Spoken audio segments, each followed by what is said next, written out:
हर व्यक्ति के जीवन में एक न एक बार उसे संकटों का सामना जरूर करना पड़ता है। वह बात अलग है कि हर व्यक्ति अपने हिसाब से संकटों से निपट है। कई लोग इसे बहुत ही सरलता से हैंडल करते हैं तो कई घबरा जाते हैं। लेकिन जो लोग संकट काल में खुद को संभाल नहीं पाते और खुद को इससे निपटने के लिए असमर्थ समझते हैं, उनके लिए आचार्य चाणक्य की 5 बातों को जानना बहुत जरूरी हो जाता है। जी हाँ, जीवन के मुश्किल समय में ज्यादातर लोगों का विवेक काम नहीं करता है। इसी कारण व्यक्ति को कई तरह की हानि का सामना करना पड़ता है। वहीं आचार्य चाणक्य ने हर व्यक्ति के कठिन समय में काम आने वाली कई बातों को बताया है कि विपत्ति के समय व्यक्ति को क्या करना चाहिए और किन बातों का ध्यान रखना चाहिए। तो आइए जानते हैं कौन कौन सी हैं वह बातें। धैर्य से काम ले। चाणक्य नीति के अनुसार किसी भी मनुष्य को अपने विपरीत परिस्थिति में कभी भी धैर्य नहीं खोना चाहिए और हमेशा अपनी सोच सकारात्मक रखनी चाहिए। सबसे महत्वपूर्ण बात कि जैसी भी परिस्थिति हो उस समय धैर्य न खोए और शांति से अनाकार्य करते रहे और अपने अच्छे समय के आने का इंतजार करें। परिवार के सदस्यों की करें सुरक्षा। चाणक्य नीति के अनुसार संकट के समय परिवार के प्रति जिम्मेदारी निभाना इंसान का पहला कर्तव्य होना चाहिए। इसलिए जब भी परिस्थिति विपरीत हो, सबसे पहले अपने परिवार के सदस्यों की सुरक्षा का विशेष ध्यान रखें। संकट के समय अपने परिजनों का साथ निभाना चाहिए। धन की बचत का रखें ध्यान। व्यक्ति को हमेशा धन की बचत करनी चाहिए।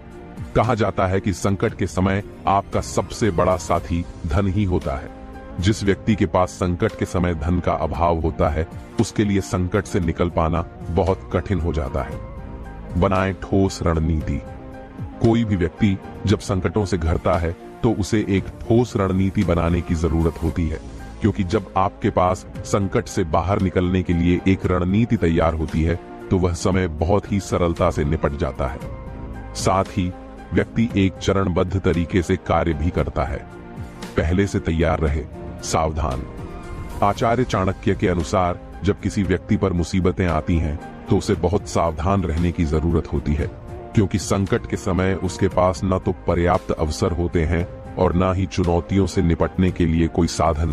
इसीलिए अपने आप को पहले से ही तैयार रखना चाहिए, क्योंकि जरा सी चूक बड़ा नुकसान पहुंचा सकती है। इसलिए पहले से सावधान रहना बहुत ही जरूरी है।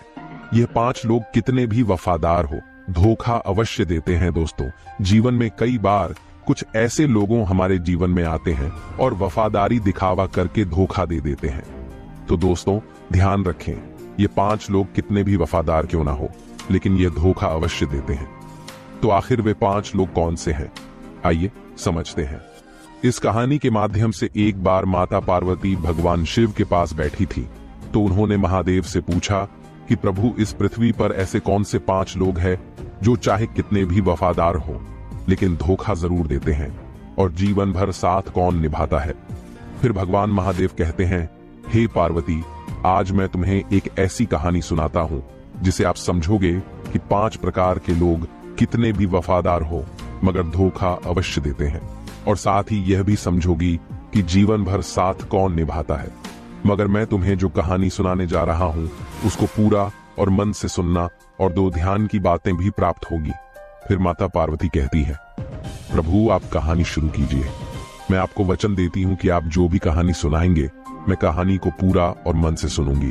तो मित्रों, कहानी शुरू करने से पहले मेरा आप सभी से अनुरोध है, यदि आपने अभी तक हमारा चैनल सब्सक्राइब नहीं किया है तो आप हमारे चैनल को सब्सक्राइब करके बेल आइकन अवश्य दबा लें, जिससे हमारी हर वीडियो का नोटिफिकेशन सबसे पहले आप तक पहुंच सके और आप हमारी वीडियो से प्राप्त ज्ञान का अपने जीवन में लाभ उठा सके।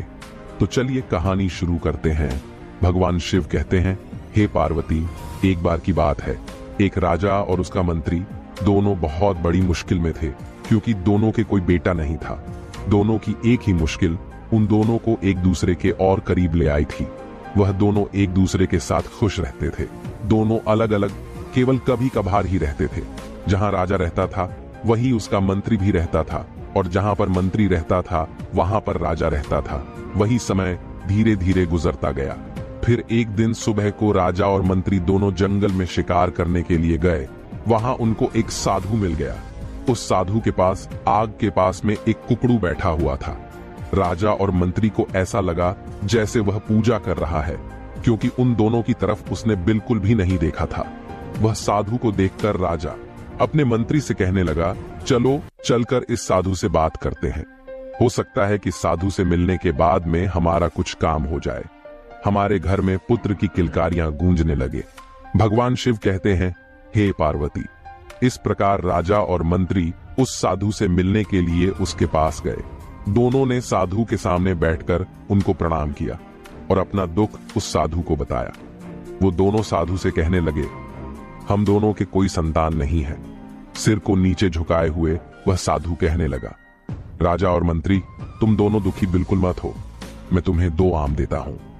यह आम अपने साथ लेकर जाओ और आप दोनों अपनी अपनी पत्नी को खिला देना। इन दोनों आमों को खाने के बाद में तुम दोनों की पत्नियां गर्भ धारण करेंगी और समय आने पर पुत्र रत्न की प्राप्ति होगी। वहीं राजा और मंत्री आम लेने के बाद में साधु को बहुत बहुत धन्यवाद देकर राजा और उसका मंत्री दोनों अपने घर लौट गए। आम ले जाकर अपनी अपनी पत्नियों को खिला दिए। फिर ठीक समय पर दोनों ने एक एक पुत्र को जन्म दिया।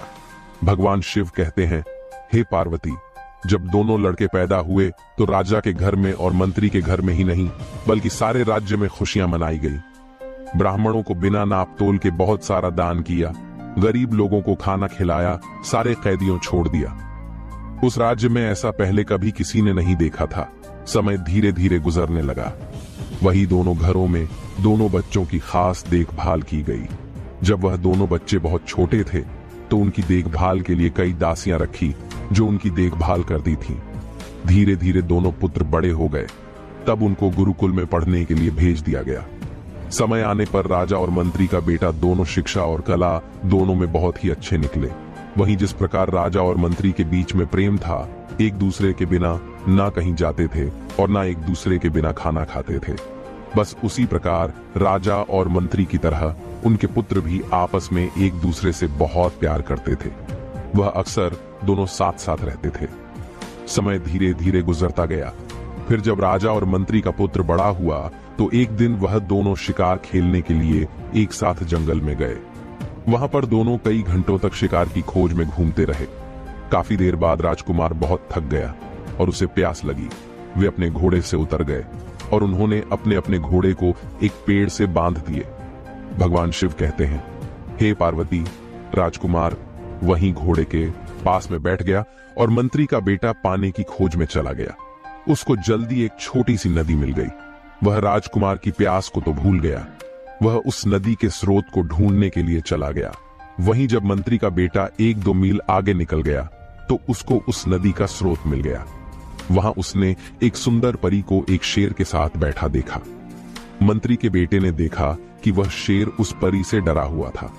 ऐसा दृश्य देखकर वह मंत्री का बेटा चौंक गया और अपने मित्र राजकुमार को बताने के लिए दौड़ करके उसके पास गया। मंत्री पुत्र राजकुमार को पिलाने के लिए पानी भी साथ लेकर गया और वह राजकुमार के पास पहुंच गया। वही जो मंत्री का बेटा राजकुमार के पास पहुंचा तो राजकुमार ने पूछा, अरे इतनी देर तक तुम कहां थे? मैं प्यास के मारे परेशान था और तुम ऐसे डरे डरे क्यों दिखाई दे रहे हो? आखिरकार तुम्हें क्या हुआ है? भगवान शिव कहते हैं, हे पार्वती। फिर मंत्री का बेटा बोला, कुछ नहीं हुआ। तो राजकुमार बोला, तुम मुझसे से कुछ छुपा रहे हो। तुम्हारा चेहरा बता रहा है कि तुम्हारे साथ में कोई घटना अवश्य घटित हुई है। फिर तो राजकुमार की बात सुनकर मंत्री का बेटा कहने लगा कि मैंने एक सुंदर लड़की को देखा है। वह शेर के पास बैठी हुई थी और वह शेर उस लड़की से बहुत डरा हुआ था, क्योंकि उस लड़की की सुंदरता के जादू ने उस शेर को अपने बस कर लिया है। भगवान शिव कहते हैं, हे पार्वती। फिर उस मंत्री के लड़के की बात सुनकर वह राजकुमार कहने लगा, अगर वह लड़की इतनी सुंदर है तो मैं भी ऐसी लड़की को देखना चाहता हूं। तुम एक काम करो, मुझे उस लड़की के पास अभी लेकर चलो। वहीं मंत्री का बेटा एकदम से राजी हो गया और फिर दोनों उस लड़की की तरफ चल दिए। फिर नदी के स्रोत के पास जाकर उन दोनों ने देखा कि शेर उस परी की गोद में सिर रखकर सो रहा है। तो मंत्री का बेटा बोला, तुम डरो मत, जब तक शेर सोया हुआ है तब तक हम उतनी देर में उस लड़की को पकड़ लेते हैं। वह दोनों उस लड़की के और करीब चले गए। वहीं मंत्री के बेटे ने शेर का सिर उठाया और उसे जमीन पर लिटा दिया, जबकि राजकुमार ने उस लड़की को पकड़ा, क्योंकि वह उस लड़की पर मोहित हो गया था और उसको साथ लेकर वहां से चल दिया। अपने मित्र मंत्री के बेटे से कहा, मैं इस परी को लेकर जा रहा हूं, तुम मेरा पीछा मत करना। भगवान शिव कहते हैं, पार्वती। फिर जब शेर जगता है तो वहां पर मंत्री के बेटे के अलावा किसी और को ना दे देखकर कहता है, वह परी कहां गई? तो मंत्री का बेटा कहता है, मेरा दोस्त उस परी को लेकर गया। तो शेर बोला, तुम्हारा दोस्त? तुम उसको अपना दोस्त कहते हो, जो परी को लेकर के चला गया और तुमको मरने के लिए मेरे पास में छोड़ गया है। वह तुम्हारा मित्र नहीं, वह तुम्हारा सबसे बड़ा दुश्मन है। हमेशा ध्यान रखना, कभी भी कोई सच्चा दोस्त इस तरीके से अपने दोस्त के साथ ऐसा नहीं करता है जैसे तुम्हारे दोस्त राजकुमार ने तुम्हारे साथ में किया है। स्वयं तो परी को लेकर चला गया और तुम्हें मेरे पास में मरने के लिए छोड़ गया। वह तुम्हारा दोस्त नहीं बल्कि दुश्मन है। अब मैं तुम्हें सच्चे दोस्त की एक कहानी सुनाता हूं कि आखिरकार सच्चे दोस्त कैसे होते हैं और कौन से लोग ऐसे होते हैं जो धोखेबाज होते हैं। भगवान शिव कहते हैं, हे पार्वती। शेर कहने लगा, एक बार की बात है, 3 मित्र थे। एक राजकुमार था, दूसरा ब्राह्मण था और तीसरा बड़ई था। इन तीनों के पास में अपनी अपनी खास चतुराई थी। राजकुमार मुश्किल से मुश्किल और पेचीदा से पेचीदा मामलों को बहुत जल्दी सुलझा देता था। वहीं जो दूसरा ब्राह्मण मित्र था वह मरे हुए आदमी को जिंदा कर सकता था। और तीसरा मित्र बड़ई, वह चंदन की लकड़ी का एक ऐसा घर बना सकता था जो उसके मालिक के कहने पर कहीं भी जा सकता था। इस प्रकार तीनों मित्रों का समय बड़े ही प्यार से गुजर रहा था। फिर एक दिन ब्राह्मण और उसके माता पिता में कुछ कहासुनी हो गई, तो उसके माता पिता ने अपने पुत्र को घर से निकाल दिया। वहीं इस परेशानी के समय में वह ब्राह्मण का पुत्र अपने दोस्तों के पास पहुंचा और सारा हाल उनको सुनाया। वह कहने लगा, तुम दोनों मेरे मित्र हो, मैं यह चाहता हूं कि तुम मेरे साथ कहीं दूर देश को चलो। हम तीनों मिलकर कहीं दूर चलते हैं। वहीं ब्राह्मण की बात सुनकर उसके मित्र राजकुमार और बढ़ई वो दोनों भी राजी हो गए और तीनों देश छोड़ करके वहां से कहीं और चल दिए। भगवान शिव कहते हैं, हे पार्वती, कहानी पर गौर रखना। जिस समय राजकुमार बढ़ई और वह ब्राह्मण तीनों रास्ते में जा रहे थे तो राजकुमार किसी वजह से रुक गया, पर बढ़ई और ब्राह्मण आगे चलते रहे। वहीं कुछ देर बाद राजकुमार जल्दी जल्दी आगे चला ताकि वह अपने दोस्तों को पकड़ सके, पर बदनसीबी से वह दूसरे रास्ते पर चले गए और अपने मित्रों को पकड़ नहीं सका। मगर वह इस आशा में आगे चलता रहा कि वह अपने दोस्तों को अवश्य ढूंढ लेगा। भगवान शिव कहते हैं, हे पार्वती, पर जब काफी दूर जाने पर भी उसको अपने मित्र नहीं मिले तो उसको लगा कि वह इतनी तेज क्यों जा रहे हैं कि वह उनको पकड़ नहीं पा रहा था। मगर उधर राजकुमार के दोनों मित्र ब्राह्मण और बढ़ई वह बहुत धीरे धीरे चल रहे थे और सोच रहे थे कि राजकुमार अब तक उनको पकड़ क्यों नहीं पाया। हम दोनों तो राजकुमार के इंतजार में बहुत ही धीरे धीरे चल जा रहे हैं। भगवान शिव कहते हैं, हे पार्वती, ब्राह्मण और बढ़ई वह राजकुमार के बारे में सोचते जा रहे थे। वहीं राजकुमार वह अपने मित्र ब्राह्मण और बढ़ई के बारे में सोचता जा रहा था। आखिरकार एक दूसरे की मुलाकात अब कहां पर और कैसे होगी। आखिरकार चलते चलते ब्राह्मण और बढ़ई ने मन में सोचा कि अब शायद राजकुमार से हमारी मुलाकात नहीं होगी, और फिर उसके मिलने की आशा छोड़ दी और मन में सोचने लगे, हो सकता है कि राजकुमार को घर की याद आ रही होगी और वह अपने घर वापस चला गया होगा। वहीं चलते चलते राजकुमार एक दिन बहुत बड़े मैदान में पहुंच गया, जिसके बीच में एक बहुत बड़ा महल था। उसने सोचा कि यहाँ पर कौन रहता होगा, यकीनन ये महल तो किसी बड़े आदमी का होगा, मैं जाकर यहाँ पता करता हूँ। भगवान शिव कहते हैं, हे पार्वती, इधर राजकुमार अपने मित्रों की तलाश में घूम रहा था और उधर वह ब्राह्मण और बढ़ई अपने मित्र राजकुमार की तलाश में दर दर भटक रहे थे। अब मैं सबसे पहले उस राजकुमार के बारे में बताता हूँ। जब राजकुमार ने एक बड़ा महल देखा तो उसने जाकर दरवाजा खटखटाया, तो उस महल में से एक बहुत ही सुंदर लड़की निकल कर आई और उसने दरवाजा खोला और बड़ी मीठी आवाज में उसको अंदर आने के लिए कहा। फिर राजकुमार उस लड़की के कहने से जब अंदर पहुंच गया तो लड़की एकदम से रोने लगी। वहीं राजकुमार ने जब उस लड़की के रोने की वजह पूछी तो लड़की कहने लगी कि तुम्हारी सुंदरता और तुम्हारी जवानी देखकर मुझे तुम पर दया आती है। अनजाने में तुम अपनी मौत के मुंह फंस गए हो। वो लड़की कहने लगी, तुमने इस महल में आने से पहले इस महल के बारे में जानने की कोशिश क्यों नहीं की? तुम नहीं जानते, यह महल एक राक्षस का है। इस महल में एक राक्षस रहता है जिसने मुझे अपने कब्जे में कर रखा है, जिसने कई मील दूर तक के सारे लोगों को खा लिया है। मुझे इस बात का अफसोस है कि अब मैं तुम्हें क्या बताऊं। मुझे एक ही बात का डर है, कहीं वह राक्षस तुम्हें भी खा ना ले। भगवान शिव कहते हैं, हे पार्वती। वहीं उस सुंदरी की बात को सुनकर वह राजकुमार कहने लगा, नहीं नहीं, तुम इतनी ना उम्मीद ना हो, धीरज रखो। मुझे उसके बारे में कुछ बताओ तो शायद मेरी जान बच जाए। वही वह लड़की सिसकते हुए कहने लगी, पर मुझे पता नहीं कि मैं तुम्हारी सुरक्षा के लिए क्या कर सकती हूं। वही थोड़ा सोचने के बाद में फिर वह लड़की उस राजकुमार को महल के पीछे वाले कमरे की तरफ ले गई और उसमें रखे एक बड़े बक्से में उस राजकुमार को बंद कर दिया और उससे बोली, अब तुम यहाँ पर तब तक चुपचाप आप रहो जब तक मैं दोबारा लौट कर ना आऊं। भगवान तुम्हारी रक्षा करें। भगवान शिव कहते हैं, हे पार्वती। इधर उस लड़की ने उस राजकुमार को उस संदूक में बंद कर दिया। वहीं शाम को जब राक्षस उस महल में लौटा तो उसकी तेज सूंघने की ताकत से उस यह आभास हो गया कि कहीं न कहीं कोई आदमी मौजूद है। फिर उसने उस लड़की से पूछा, क्या तुम्हारे अलावा इस महल में कोई और भी व्यक्ति है? वो कौन है? जल्दी से मुझे बताओ, मुझे बहुत जोर की भूख लगी है। भगवान शिव कहते हैं, हे पार्वती। वहीं शेर आगे कहता है कि वह लड़की कहने लगी, लगता है आज तुम्हारी तबीयत ठीक नहीं है, यहां पर कोई व्यक्ति नहीं आया। वह लड़की राक्षस से कहने लगी, तुम क्या समझते हो यहां आने की कोई हिम्मत करेगा जो सारी दुनिया के लिए यह भयानक जगह है? फिर उस लड़की की बात सुनकर वह राक्षस चुप हो गया। शेर आगे कहता है, उस स्त्री ने देखा कि उसके शब्दों का असर उस राक्षस पर हो गया है तो उस लड़की की हिम्मत और बढ़ गई। फिर उसको उससे मजाक सुझा तो उसने उससे उसकी जिंदगी के बारे में और कुछ जानना चाहा।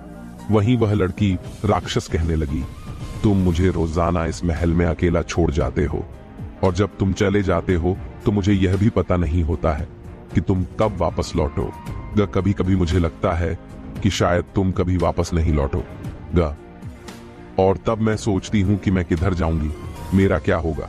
तुम्हारी वजह से लोग मुझसे नफरत करते हैं तो मुझे लगता है कि किसी दिन वह मुझे मार देंगे। तो बताओ, क्या मुझे डरने की जरूरत नहीं है? तो राक्षस कहने लगा, प्रिय रो मत, तुम्हें डरने की कोई जरूरत नहीं है क्योंकि मैं कभी नहीं मारूंगा।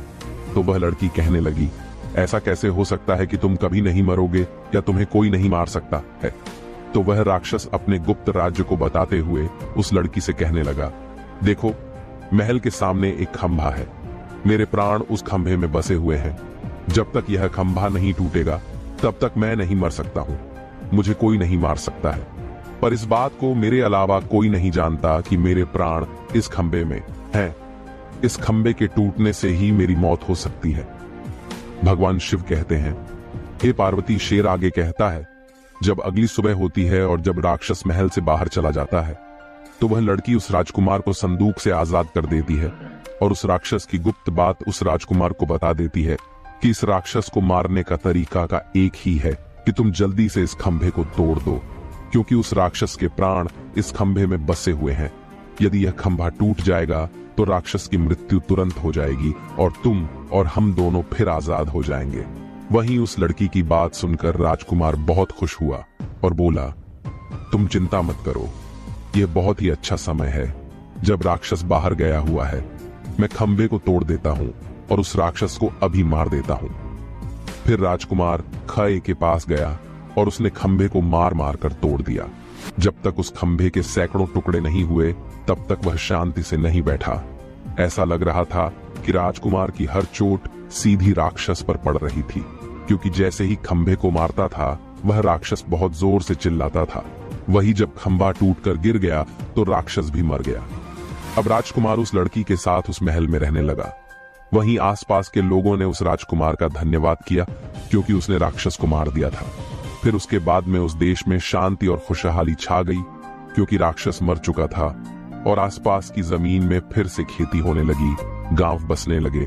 वातावरण में लोगों की हंसी और संगीत गूंजने लगे। भगवान शिव कहते हैं, हे पार्वती। वहीं शेर आगे कहता है कि सच्ची खुशी हमेशा के लिए नहीं रहती है। फिर एक दिन वह लड़की अपने घर की एक खिड़की के सामने अपने बाल संवार रही थी। बाल संवार कर कंघी उसने खिड़की की दीवार पर रख दी। तब तक एक कौवा वहां पर आ गया और उस कंघी को लेकर उड़ गया। वह उसको बहुत दूर समुद्र के पास ले जाकर उस कंघी को पानी में गिरा दिया। वहीं उस कंघी को एक बड़ी मछली ने निगल लिया और इस मछली को इत्तेफाक से एक मछुआरे ने पकड़ लिया। मछुआरे ने देखा कि मछली बहुत बड़ी थी, इसलिए उस मछुआरे ने उस मछली को राजा के महल में राजा के खाने के लिए भिजवा दी। भगवान शिव कहते हैं, हे पा। शेर ने आगे कहा कि जब रसोइया मछली साफ कर रही थी तो उसको उसके पेट में एक कंघी मिली। उसको यह बड़ा अजीब सा लगा। फिर वह कंघी को लेकर उस राजा के पास गया। वही राजा ने जब वह कंघी देखी तो उसने उसके मालिक से मिलने की इच्छा प्रकट की और राजा ने चारों तरफ अपने आदमी भेजे और कहा, उस कंघी वाली लड़की का पता करके आओ, यह कौन है और मुझे बताओ। जो भी इस कंघी वाली लड़की के बारे में बताएगा मैं उसे बहुत बड़ा इनाम दूंगा।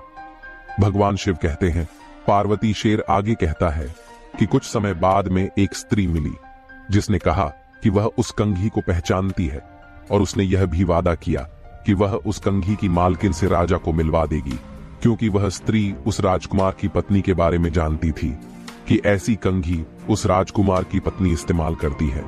और फिर वह स्त्री राजकुमार की पत्नी से मिली और बहुत जल्दी राजकुमार के परिवार में घुल मिल गई। इतना ही नहीं, बल्कि उस स्त्री को उसके महल में रहने के लिए भी बुला लिया गया तो उसने तुरंत स्वीकार कर लिया, क्योंकि राजकुमार की पत्नी से उस स्त्री ने मित्रता कर ली थी। फिर राजकुमार की पत्नी ने कहा कि तुम हमारी मित्र हो, तुम हमारे घर पर रहो। भगवान शिव कहते हैं, हे पार्वती। शेर आगे कहता है कि वह स्त्री मन में सोचने लगी कि जब तक राजकुमार जिंदा है तब तक वह अपने उद्देश्य में सफल नहीं हो सकती है।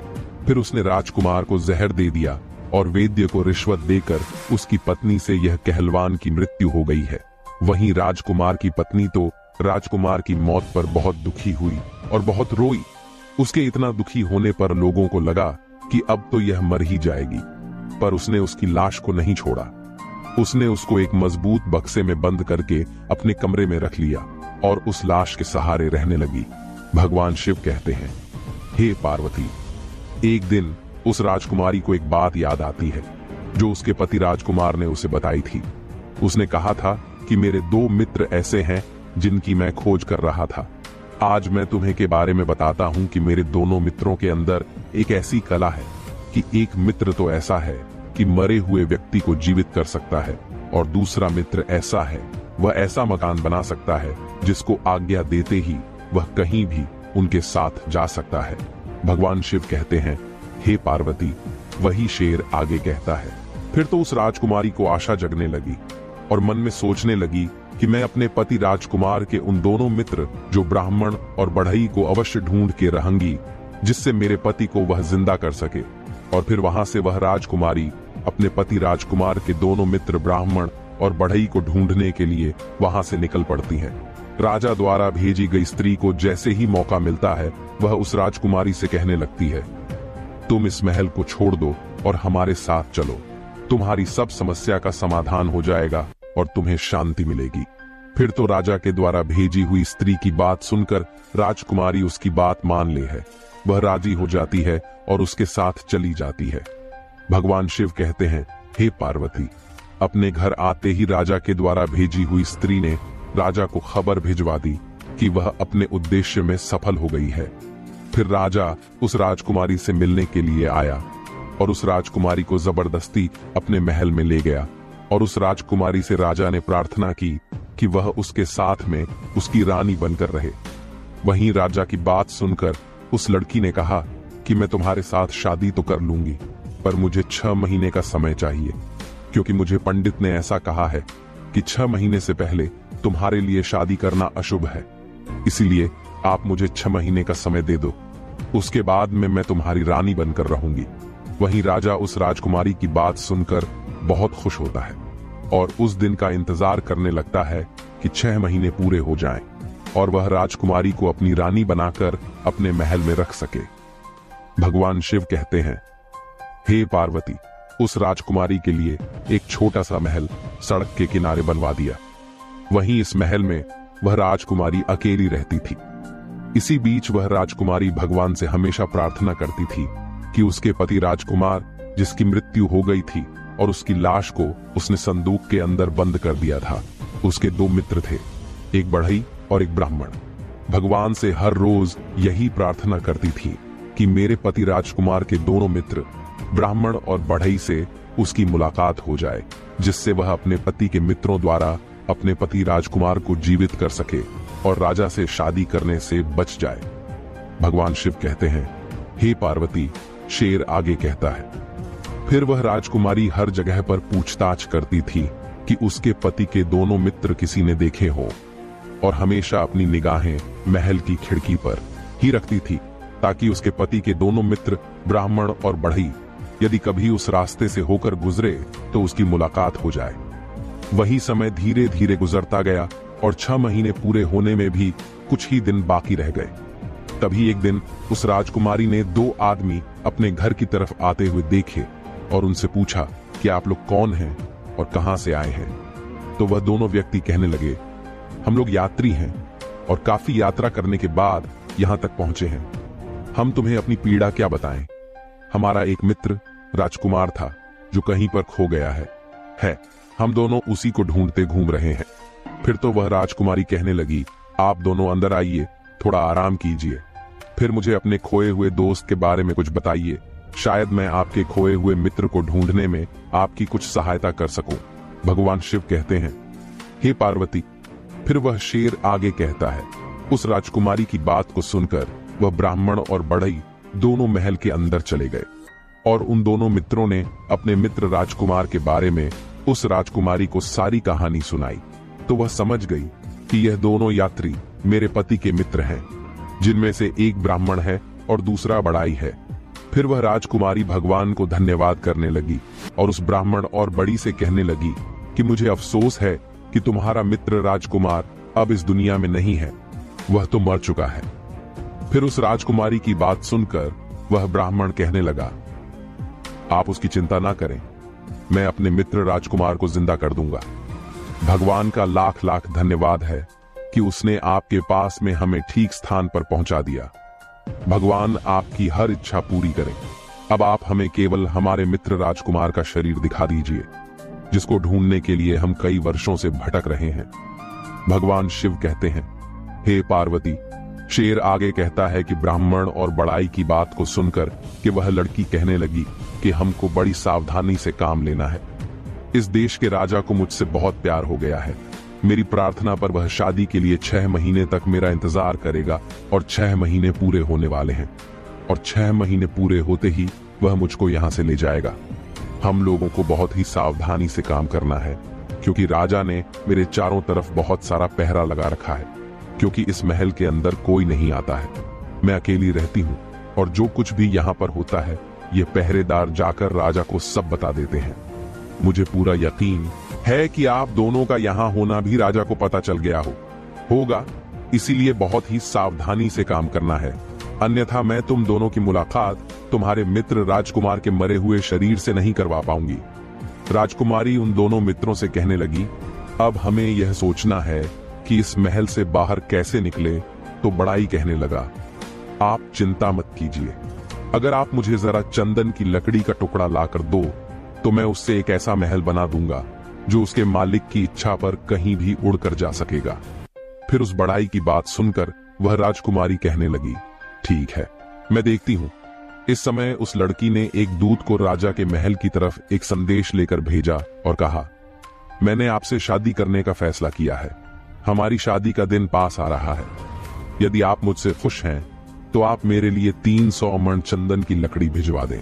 वहीं राजकुमारी का संदेश पाकर राजा ने तुरंत उसकी बात मान ली और उस राजकुमारी के महल में 300 मण चंदन की लकड़ी भिजवा दी और बढ़ई ने उसका मकान बनाना शुरू कर दिया।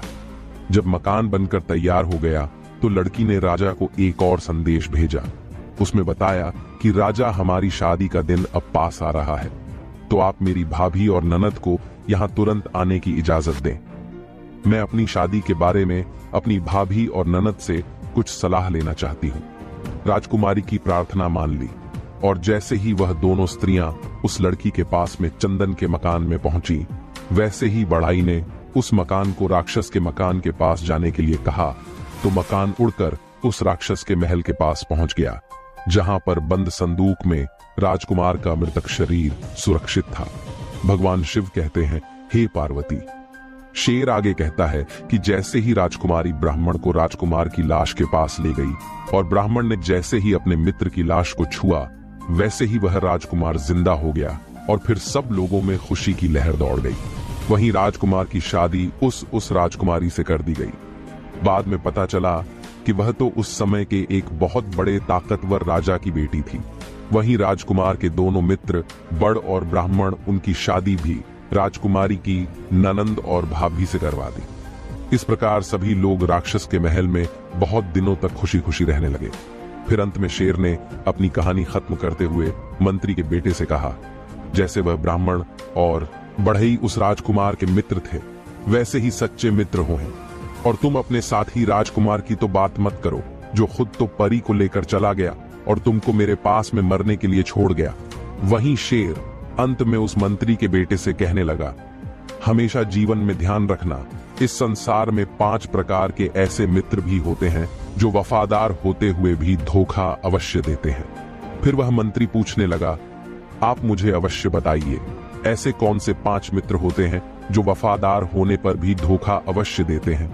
तो शेर कहने लगा, नंबर 1, घुमा फिराकर बात करने वाले लोग। बहुत से लोग ऐसे होते हैं जो घुमा फिराकर बात करते हैं।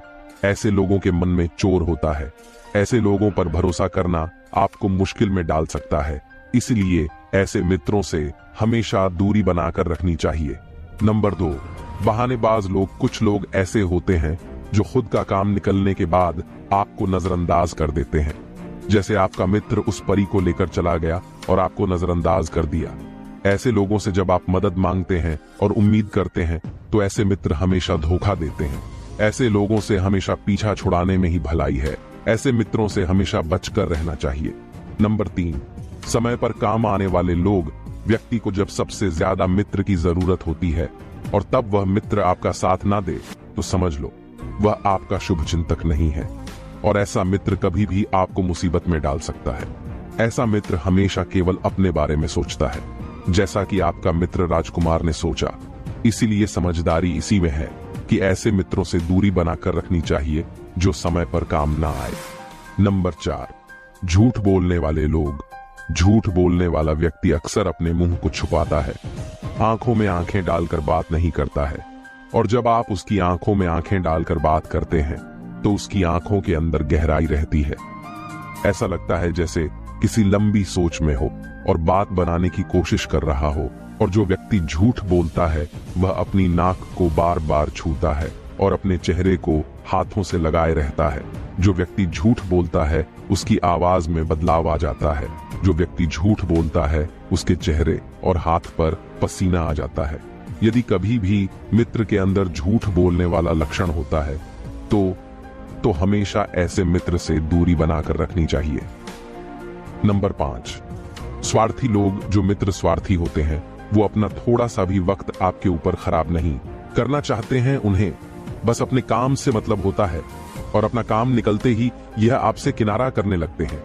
अगर दोबारा कभी काम पड़ा तो यह आपके पास फिर से आ जाते हैं और काम होने पर निकल जाते हैं। हर काम में इनका स्वार्थ पहले ही दिख जाता है, इसलिए ऐसे मित्रों से हमेशा दूर रहना चाहिए। भगवान शिव कहते हैं, हे पार्वती। फिर तो शेर की बात सुनकर वह मंत्री खुश हो गया और कहने लगा, आगे से मैं अपने ऐसे दगाबाज मित्रों से हमेशा बचकर रहूंगा। वहीं मंत्री के बेटे के जाने से पहले शेर कहा, हमेशा एक बात का ध्यान रखना कि जो कहानी मैंने तुम्हें सुनाई है तो समझ लो, जिन लोगों के अंदर यह 5 लक्षण नहीं होते हैं वह राजकुमार और ब्राह्मण और बड़े की तरह मरते दम तक मित्रता निभाते हैं, मरते दम तक साथ निभाते हैं और वही सच्चे मित्र कहलाते हैं। फिर भगवान शिव के द्वारा कहानी सुनने के बाद में माता पार्वती को बहुत ही आनंद की प्राप्ति हुई। तो मित्रों, यदि आपको वीडियो पसंद आई हो तो आप हमारे चैनल को सब्सक्राइब करें और भगवान शिव और माता पार्वती के लिए एक लाइक